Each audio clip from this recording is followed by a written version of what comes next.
All right, welcome to Bearsville, the hallowed grounds of its recording studio, Utopia. I'm here with Virginia and Ty of Way Behind the Sun. Welcome, guys. Thank you for having us. Glad to be here. Great, great. So we've got a country fest coming up, and you're our headliners. So we're going to talk a little bit about country music and your music and the world of country music. So country music is crossing over into something like pop music. It's very, very hip right now. Why do you think that is? Where is it going? You want to take that one? Well, what I see with country music right now, a lot of what's on the radio is sort of just like Nickelback with a fiddle, which is not country. I'll just cut right to the chase.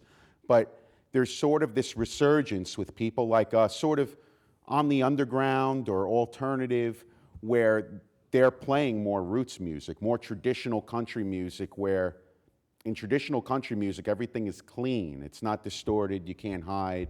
You got to be on point. And I think people appreciate that realness where it's organic. It's not artificial. That sort of Nickelback with the fiddle sound is very artificial and manufactured. And I don't think it comes off as genuine. This is a genuine music. And I think people from all different backgrounds could relate to that, sort of like a universal language. Well, I think country music is making a resurgence right now just because people are craving something real. In the world of AI, everything is dehumanized and kind of phony, but country music is just people telling their stories and singing their songs, and it's the place to do it.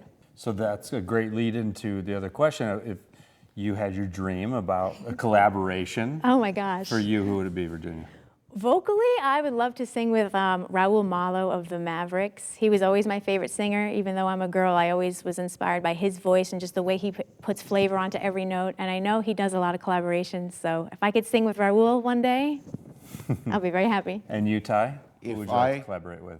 If I had my dream of a collaboration, I would probably bring back the late, great Clarence White from the dead and probably just pick his brain, and we'd both be playing B-benders on stage, because I'm sort of a telly nerd, and that's what got me into this music in the first place. But I guess the next best thing would be Marty Stewart, since he actually plays Clarence's guitar and keeps Clarence's spirit alive in a way by doing that. Well, that's great. That really touches on your actual influences and also collaboration desires, right? Yeah. So country music is this sort of rootsy, organic feeling vibe to it. Speak about how a festival, doing it live with your fans, also plays into that. That's as real as it gets, and I think this is the perfect environment here in Bearsville, right outside of Woodstock. It's the perfect place to do something so real because of the rich history of the music in this town. And country music fits right into that. A lot of it does overlap with bluegrass. We're going to be playing a song that we wrote that has bluegrass kind of feel to it. It overlaps with folk, and it's just truly American music, and there's no better place to do that than out here in the country with real people that just want to get real with the music. That's beautiful. I love that. So let's talk about the music that you love to go see. What was the last concert you went to see? The last concert we saw was actually on his birthday. We saw my hero, Emmylou Harris, live in Port Chester at the Capitol Theater, kind of a similar, historic vibe. And she was, she's older, but she still does her thing, and she does it with grace, and it was a good time. We were very happy to be there. And what was your favorite last concert you've been to? Okay, so my favorite last concert, I'm going to bring you back a few years because I don't think I'll ever see anything better. I actually saw Marty Stewart backing up Chris Hillman and Roger McGuinn of the Byrds, and they did all of Sweetheart of the Rodeo, and they did more than that, and that was in Albany at the Egg. What was that, 2018, Virginia? Yeah. I don't think anything will ever top that. I mean, Marty is just so precise in his desire to do everything accurately like the Byrds did and like Clarence did with that guitar, and it was unreal when Roger came out with that Rickenbacker a half a second late to do My Back Pages. I get the chills just thinking about it. So 7 years ago, you came up with the band, and Yes. I believe, Tyler, you were the one who decided on the band name. That's right. Tell me about that. So I've already been talking a lot about the Byrds, kind of not on purpose. I would have much rather have talked a lot about Merle Haggard and Buck Owens. But anyway, It's a Byrds song, Way Behind the Sun, and it's sort of like, it's a B-side off Ballad of Easy Rider, which wasn't even originally released for the record. So it's sort of like one of those real deep cuts. You got to be a real Byrds fan to sort of know and appreciate that. And that's what I sort of liked about it. It was sort of a nonchalant, less obvious nod to the Byrds while being original, and everybody instantly just thought that was so cool. And that made me happy too. I'm like, wow, it's the best thing I ever came up with. And it sort of just stuck.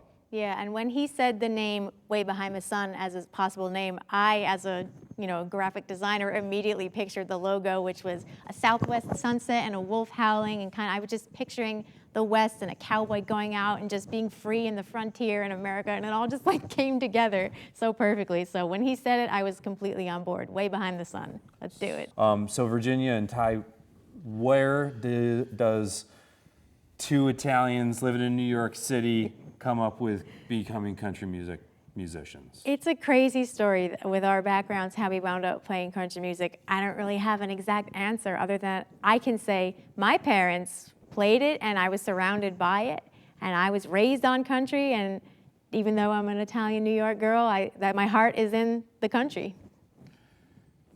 How are two Italian Americans born and raised in New York playing real traditional country music? Well, for me, I think Italian Americans are very rootsy and passionate people by nature. So you might not immediately think of it, but I think it goes hand by hand and paired with, even though we were both born in the city, we've spent the vast majority of our life in the Hudson Valley, and we've had a connection to this land. And, I've been playing music since I was 12 years old, and it sort of always resonated with my soul, real country music. So last question. Ty, why do you love playing music with your wife? I love playing music with my wife. Well, number one, I know she can't get very far. The singer's always going to show up, right? No, but honestly, she's great. She's so talented. Just her smile, I could be having the worst day and then show up and get behind my guitar. And then once we're all set up and ready to go and she's smiling, that's what does it for me. Just pure and simple. And Virginia, why do you love playing with your husband? I love playing music with my husband because he's my best friend, and every time I'm behind the microphones with him, I feel like I'm falling in love all over again. I look into your eyes while we're singing, and I just feel like I'm in heaven. You see my soul when we're doing it, and it's just the best feeling in the world. It's something so special that not everybody can share, and I'm grateful every time that we get to sing together. All right, well, Virginia, Ty, it's been amazing meeting you. You're going to sing a couple songs for us, but you're also going to be here to play at Bearsville at our first ever Country Music Fest. Yes. On September 1st. And there's going to be some other bands. Who's that Yes, going to be it's playing? going to be an exciting lineup. I'm very excited to be part of it with Way Behind the Sun. My parents' band, Ten Brooks Molly's, kicking things off. We have Jake's Rockin' Country, and we also have the Bunkhouse Boys filling in with some Cajun music. Don't forget, there'll also be line dancing with Lorelei if you're into that. I can't dance at all, so I'm very excited to see these people in action. It always blows my mind, and it's going to be a great time. I'm very excited. Great. Thanks, guys.